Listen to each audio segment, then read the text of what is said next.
আচ্ছা, তো আমরা যেটা দেখছিলাম আর কি, আমরা প্রথমে সার্ভারে যাব। তো এই যে ডেস্কটপে গিয়ে আইপি আইপি কনফিগারেশনে যাব। এরপরে যে আমরা আইপি অ্যাড্রেস সেট করব। তো 1 সেট করলাম। তারপর ডিফল্ট সাবনেট মাস্কটা অটোমেটিক চলে আসবে। আর হচ্ছে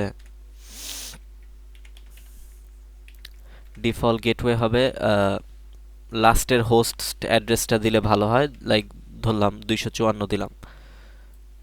এরপর হচ্ছে আর ডিএনএস সার্ভার হবে হচ্ছে আমার আইপি অ্যাড্রেস যা তাই। আচ্ছা, তো এটা আমরা অ্যাড করে ফেললাম। তো এটার কাজ শেষ। এখন হচ্ছে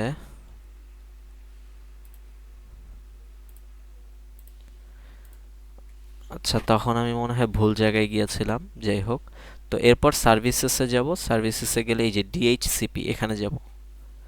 আচ্ছা, এখানে গেলাম। তো এখন এই যে ডিফল্ট গেটওয়েটা আমরা সেট করব। তো ডিফল্ট গেটওয়ে কত দিয়েছিলাম? 172.168.10. কত 254 দিয়েছিলাম। ডিএনএস সার্ভার হবে 172.168.10.1। আচ্ছা, এখন হচ্ছে যে আইপি অ্যাড্রেস কত ছিল? 172.168.10.1, তাই না? 1 দিলাম। সরি, আইপি 1 না, এখানে আমার সার্ভারের তো দিয়েছে 1, তাই না? কিন্তু আমার পিসি তাহলে কত থেকে শুরু হবে? 2, 3, 4, 5, তাই না? এই জন্য 2 দিলাম। সার্ভারের আইপি অ্যাড্রেস ছিল হচ্ছে 1, এ কারণ এরপরে আমি পিসির গুলো শুরু করব 2 থেকে, এই জন্য 2 দিলাম। স্টার্ট, এই যে স্টার্ট আইপি অ্যাড্রেস, তো 2 থেকে শুরু করব, এই জন্য 2 দিলাম। আর এটা সাবনেট মাস্ক যা আছে তাই, ঠিক আছে। 255.255.00 আর কি। সব কি ঠিক আছে? 254, হ্যাঁ, ডিএনএস সার্ভার। আচ্ছা, সব ঠিক আছে। এখন জাস্ট এটাকে সেভ করে দিব। তো সেভ হয়ে গেল।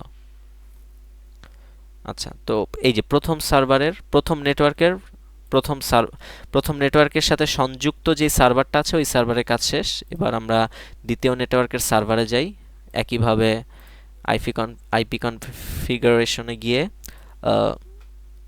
আমরা আইপি অ্যাড্রেসটা সেট করি সার্ভারের। তো এটা হচ্ছে আবার ক্লাস সি এর।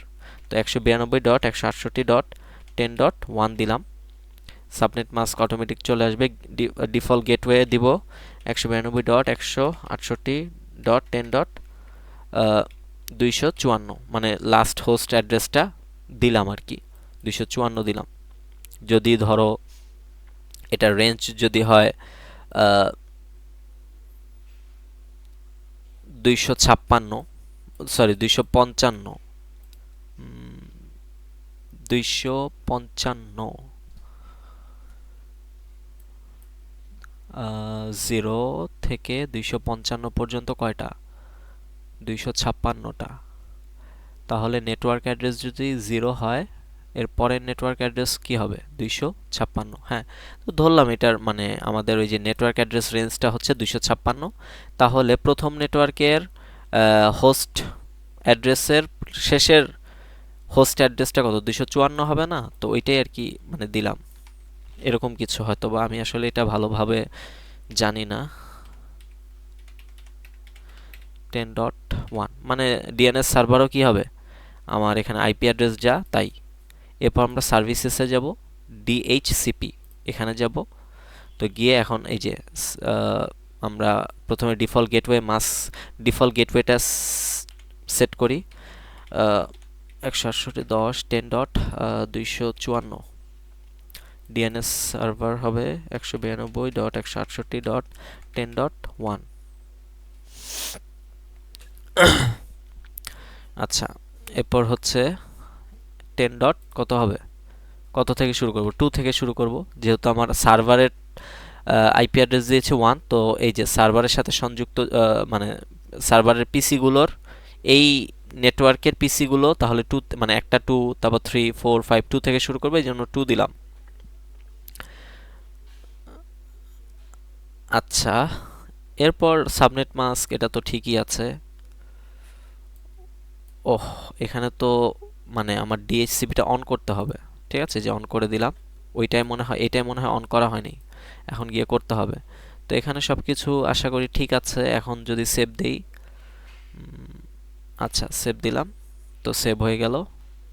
এটা আশা করি ঠিক আছে। এখানে মনে হয় জাস্ট একটু সমস্যা হয়েছে। ডিএইচসিপি, এই যে এটা অন করে দিতে হবে, এই যে অন করে দিলাম। আচ্ছা,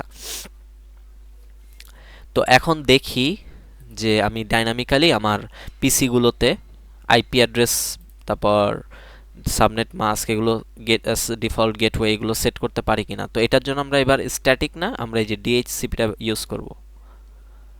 এই যে অটোমেটিক্যালি হয়ে যাচ্ছে। তারপর পিসি 2 এর জন্য করব, জাস্ট এখানে ক্লিক করলে এই যে 3, আগেরটা 2 ছিল, এখন 3। এরপর হচ্ছে ডিএইচসিপি দিলাম। হ্যাঁ, এটা ডিএইচসিপি। আচ্ছা, এবার এই নেটওয়ার্কের জন্য করি।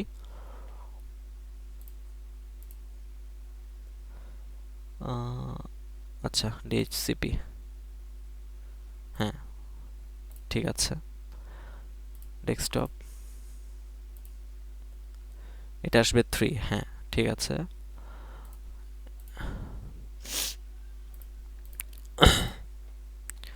ডিএইচসিপি 4, এটা আসবে 5।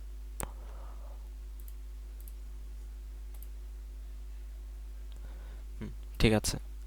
তো আমাদের নেটওয়ার্কের কাজগুলো আর নেটওয়ার্কের সাথে সংযুক্ত সার্ভারের কাজগুলো শেষ। এখন আমরা রাউটারের কাজটা করব, কারণ আমার এই নেটওয়ার্কটা আর এই নেটওয়ার্কটা মূলত রাউটারের সাথে সংযুক্ত আছে। তো রাউটারের মধ্যেও কিছু কাজ করা লাগবে। তো রাউটারে গিয়ে আমরা কনফিগে যাব। কনফিগে গিয়ে এই যে গিগাবিট ইথারনেট 0000 হচ্ছে এই নেটওয়ার্কটা, এইটা। তো এটার ভিতরে যাই, গিয়ে আমরা প্রথমে আমাদের রাউটার এটা অন অন করে দেই। এরপর আইপি কনফিগারেশন, এখানে হচ্ছে এখানে ওই যে ডিফল্ট গেটওয়ে মাস্কটা, আইপি কনফিগারেশন মানে আইপি অ্যাড্রেসে কি করতে হবে, এই নেটওয়ার্কের ডিফল্ট গেটওয়ে যেটা ওইটা দিতে হবে। 192.168.10.254 সাবনেট মাস্ক অটোমেটিক চলে আসলো। আচ্ছা, আর কিছু করার নেই। এখন কি করব, এই নেটওয়ার্কের জন্য রাউটারের কাজটা করতে হবে। তো এই নেটওয়ার্কটা হচ্ছে মূলত এই যে মানে এই যে 01, ঠিক আছে। তো 01-এ ক্লিক করলাম। আইপি কনফিগারেশন, এটা হচ্ছে 192.168.10.254, মানে এখানের আইপি অ্যাড্রেসটা মূলত আমার এই সার্ভারের যে গেটওয়ে, ডিফল্ট গেটওয়েটা ছিল ওইটা হবে কি, মানে এখানে ওইটাকে আমরা এখানে আইপি অ্যাড্রেস আকারে দিব আর কি। আর এই যে সাবনেট মাস্কটা অটোমেটিক হয়ে গেল, এটা অন করে দিই। আচ্ছা, আশা করি সব কিছু ঠিক হয়ে গিয়েছে। তো এখন আমরা দেখি আমাদের মেসেজ ট্রান্সফার হচ্ছে কিনা ঠিক মতো। তো আমি এই যে এখান থেকে একটা মেসেজ নিলাম। তো আগে প্রথমে এই একটা নেটওয়ার্কের মধ্যেই দেখি কাজ করে কিনা, দিলাম। তো এই যে সাকসেসফুল, একটা নেটওয়ার্কের মধ্যে কাজ করছে। এখন দেখি দুইটা মানে একটা নেটওয়ার্ক থেকে আরেকটা নেটওয়ার্কে পাঠানো যায় কিনা, বা সম্ভব হচ্ছে মানে সাকসেসফুল হয় কিনা। আচ্ছা, ফেইল্ড এসেছে এই যে। আচ্ছা, এটা প্রথমে কয়েকবার ফেইল্ড আসে। দেখি আরেকবার ট্রাই করে, এবার দিলাম এখানে। আচ্ছা, আবারও ফেইল্ড এসেছে।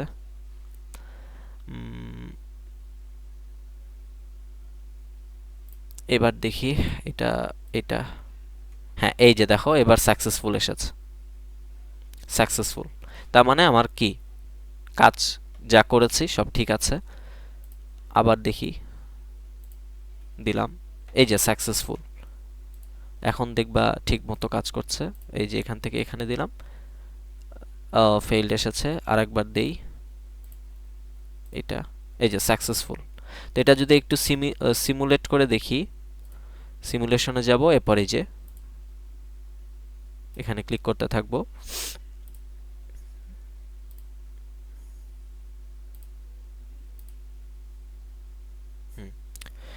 তো